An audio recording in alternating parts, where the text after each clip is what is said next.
অচিরেই আপনার রব আপনাকে এমন কিছু দেবেন যেন আপনি সন্তুষ্ট হয়ে যাবেন। আপনি হতে পারে কোনো একটা অ্যাংজাইটিতে আছেন, কোনো ফ্রাস্ট্রেশনে আছেন, হতে পারে কোনো হতাশায় বা কোনো দুর্ভাবনা আছেন, হতে পারে কোনো বিপদে আপনি আছেন, হতে পারে আপনি কোনো অপ্রাপ্তির অপূর্ণতায় আপনি ভুগছেন, আপনি বেশ মন খারাপ অবস্থায় আছেন বা হতোদ্যম অবস্থায় আছেন।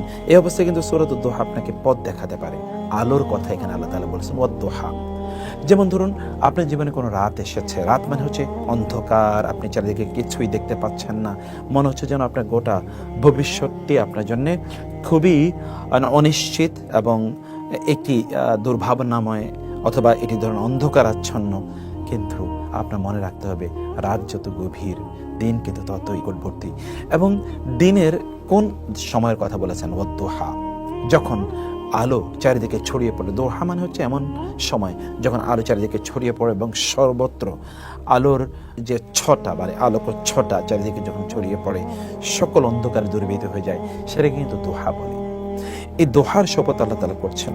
দোহার শপথ করে তিনি কি বলছেন? তিনি বলছেন তোমাদের জীবনে যদি কোনো অন্ধকার থাকে, যেমনিভাবে রাসূলুল্লাহ সাল্লাল্লাহু আলাইহি ওয়াসাল্লামের জীবনে কিছু সময়ের জন্য একটু অন্ধকার, অর্থাৎ তার কাছে ওহীর আলো আসে না, এবং সেই জন্যে তাকে রাসূল সাল্লামকে আল্লাহ তাআলা বলেন সকালের শপথ। সকালের শপথ মানে হচ্ছে রাতটি যেমনিভাবে আপনার জন্যে সত্য ছিল, দিনটি কিন্তু আরও অনেক সত্য।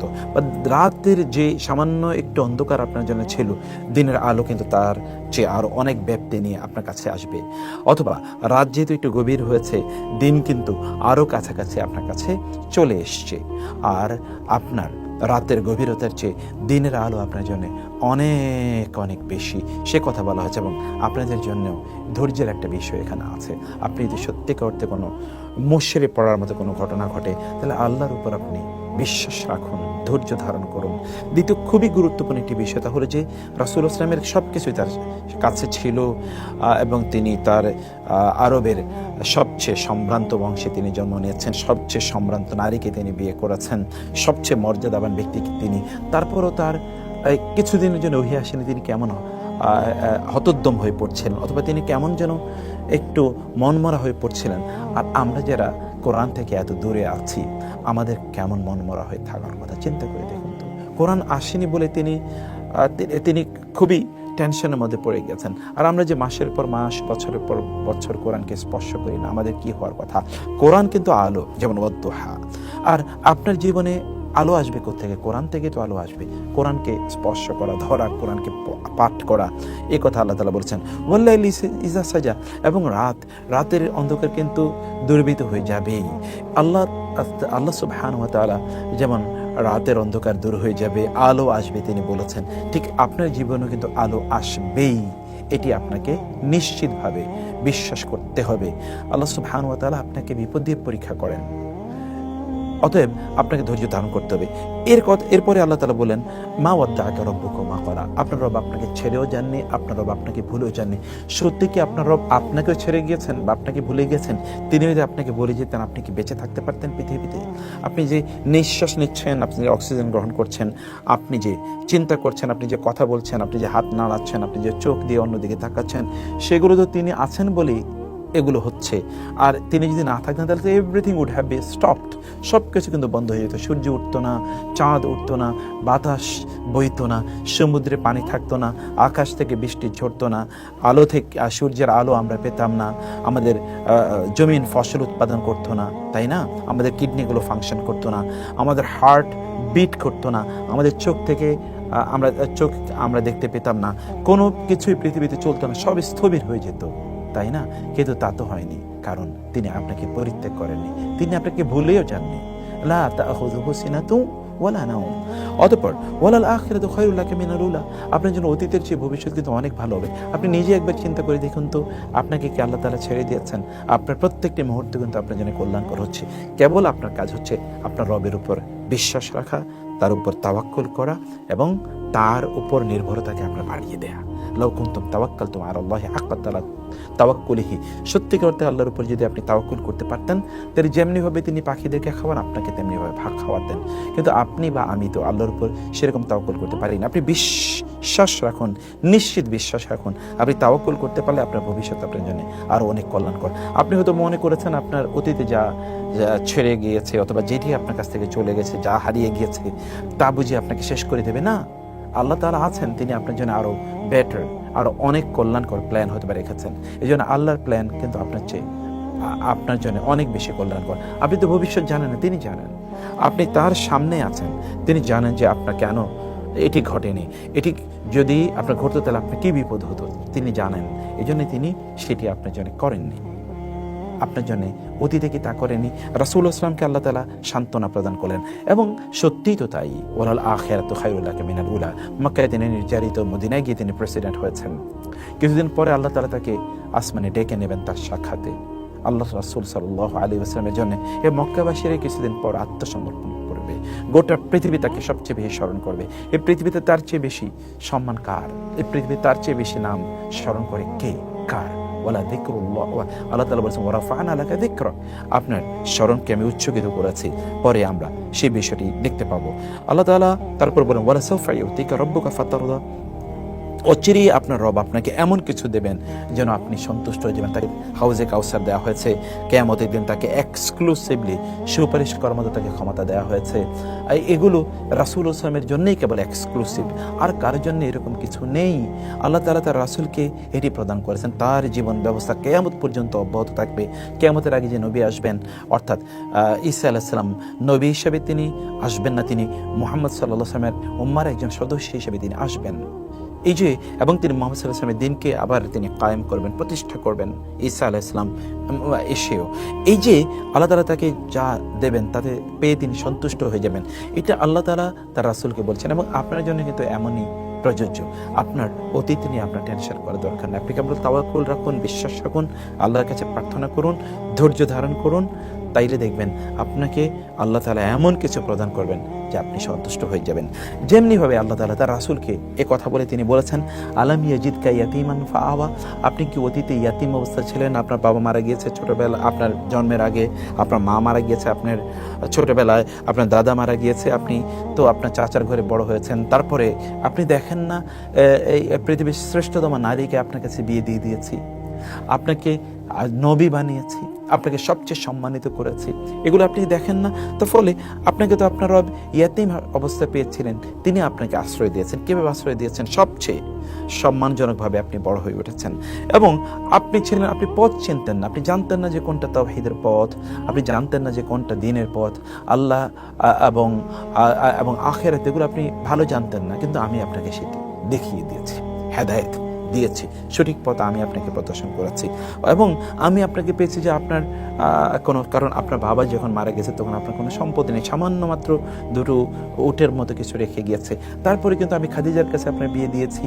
গোটা পৃথিবীর সকল মানুষ তাদের সম্পদগুলো আপনার জন্য উৎসর্গ করে দিতে চায়। জিবরিল এসে আপনাকে বলে যে আমি উহুদ পাহাড়কে আপনার জন্য স্বর্ণে পরিণত করে দিতে চাই।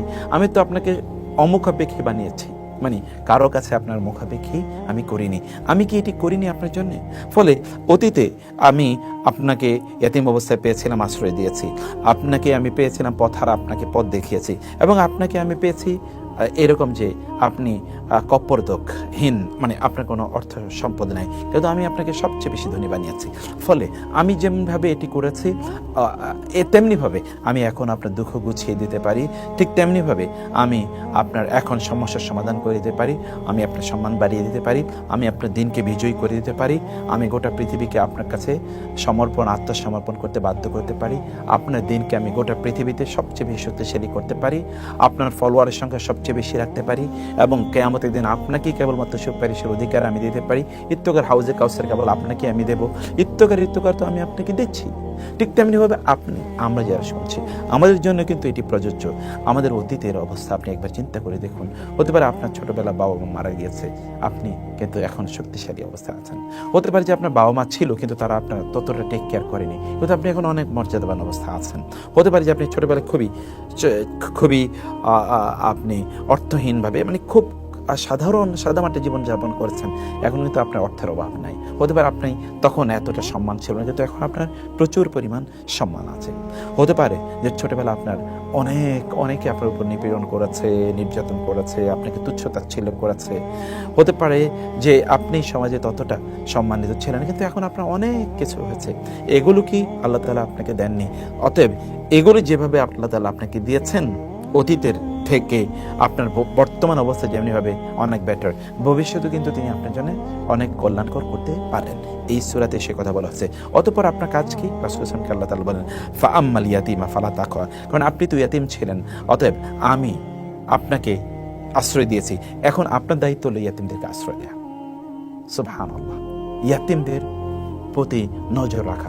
কোরআনে ইয়াতীমদের আলোচনাটা খুবই গুরুত্বপূর্ণ। সূরাতুন নিসা, এটা তো নারীদের কথা বলা হওয়ার কথা, কিন্তু আল্লাহ তাআলা বলেছেন যেখানে ওয়াতুল ইয়াতামা, ইয়াতীমদেরকে তোমরা তাদের হকটা প্রদান করো, তাই না? আল্লাহকে ভয় করি ইয়াতীমদের ব্যাপারে, এই যে আল্লাহ তাআলা বলেছেন। এবং বিয়ে করার ক্ষেত্রে ইয়াতীমদেরকে প্রাধান্য দেওয়ার কথা আল্লাহ তাআলা বলেছেন। এই যে তাদের সম্পদ যেন ওয়ালা তাকুলু আমওয়ালাল ইয়াতীম, তোমরা ইয়াতীমদের সম্পদ খেও না, এই আলোচনায় বেশি বেশি কোরআন আছে।